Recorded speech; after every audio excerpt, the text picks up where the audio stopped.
Do you have something in you that you've yet to realize? Is there something you need to unlock? In this conversation with Gabor Maté, we speak about exactly that. Thank you for joining me on my Awakening side channel, you 248,000 glories. You get people to subscribe to this channel. I'm growing this. People sometimes think, Russell, why are you talking about all that crazy stuff? You're part of the problem with all of this reporting on negativity in the world. No.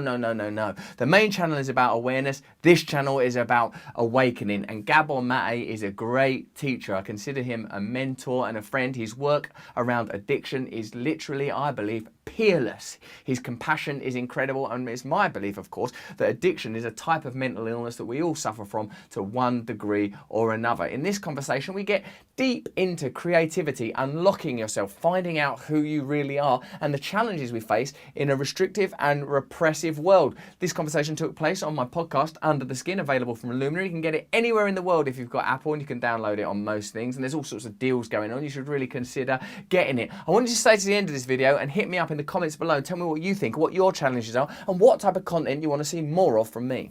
It's curious that a materialist ideology, I mean, of course, an ideology underwritten by science and perhaps even scientism that only values the measurable and by default, if not explicitly, dismisses that which can appear ethereal and intangible until the moment when you need love or God or connection, when it's the only thing that's real, when the rest of your life melts away in the heartbreak, or the rest of your life melts away in the despair, and suddenly then you do know what's real, and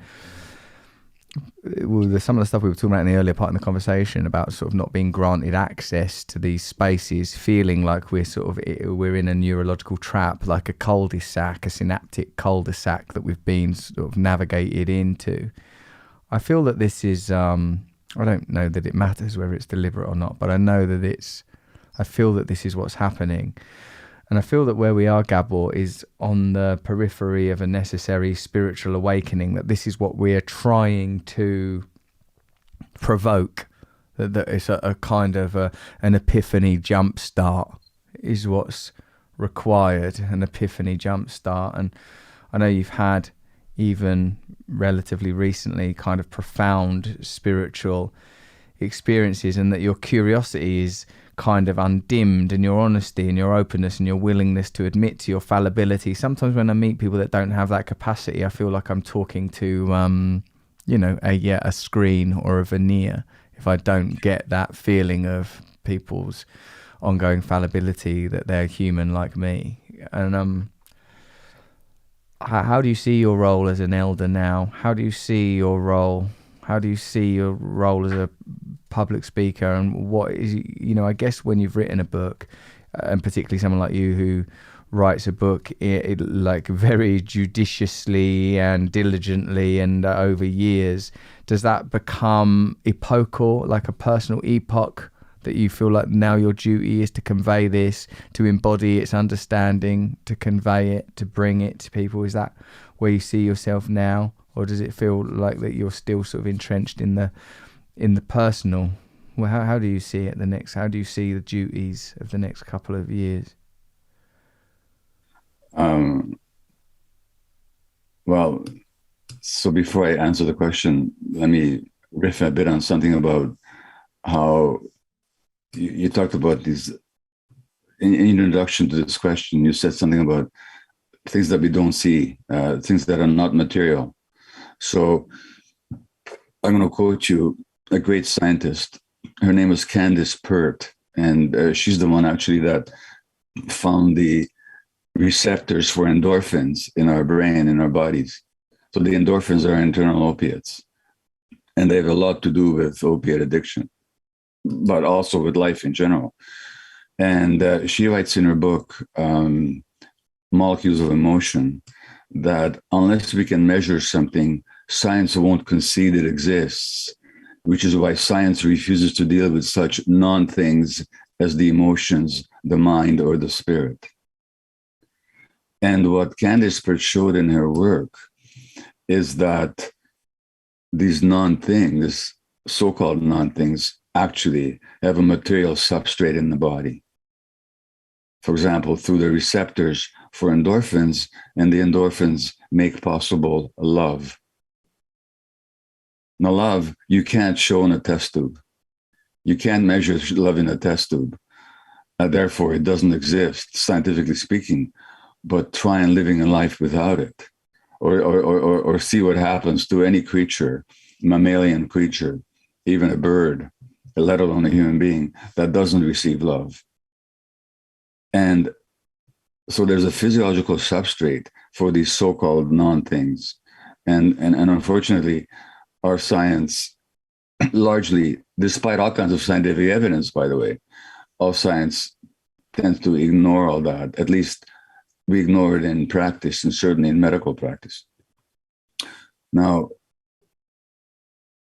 when it comes to me and my role,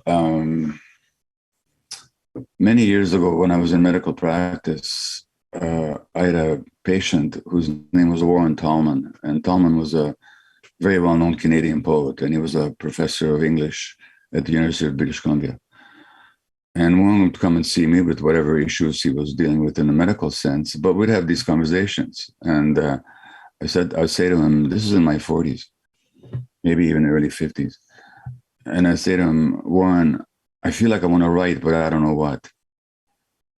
And Warren said, and I wrote it down when I came home that day. He said, Gabor, he says, you'll write when you have something to teach the world. And that's exactly what happened.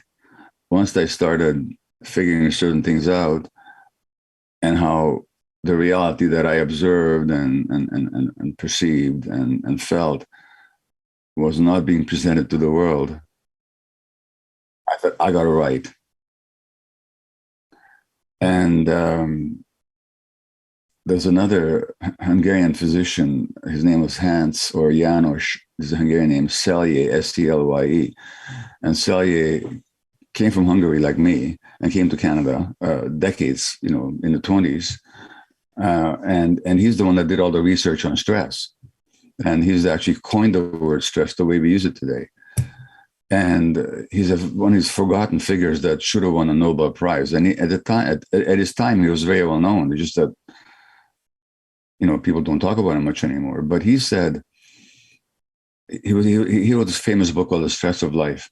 And he said that what is in us must out, otherwise we get hopelessly hemmed in by frustration. And that also was true for me. If there was some truth in me that I wasn't expressing, like last time we had this conversation about Israel-Palestine, well, that, whether I'm right or wrong, and I'm not going to go into the debate again, but when I saw the truth of that, if I didn't speak about it, I would be hopelessly hemmed in by frustration. So there's something in me that just needs to speak the truth. One of my favourite bits was when he said, my friend made up the word stress. I invented the word stress. I invented Coca-Cola and the word stress on the same day. What did you think of it? Did you enjoy it? Did it resonate with you? Give us a thumbs up, will ya? And hit me up in the comments below. Tell me what kind of thing you want to see more of from me. Subscribe to my channel and turn on your notification bell so you will know when I'm making content, because sometimes this stuff doesn't come to the surface and we've got to make sure that people see what I'm doing. If you enjoyed this video, have a look at this little sauce pot. And if you need to go a little bit deeper into respiration, meditation, the side channel has always got something to take you a bit deeper. Sign up to my mailing list so I can tell you what I'm reading, what I'm up to, who I am deep down, what I believe in. A lot of it's West Ham United related. I've got all sorts of things to communicate with you. If you're in the UK between January and May 2022, come see me live. Stay free.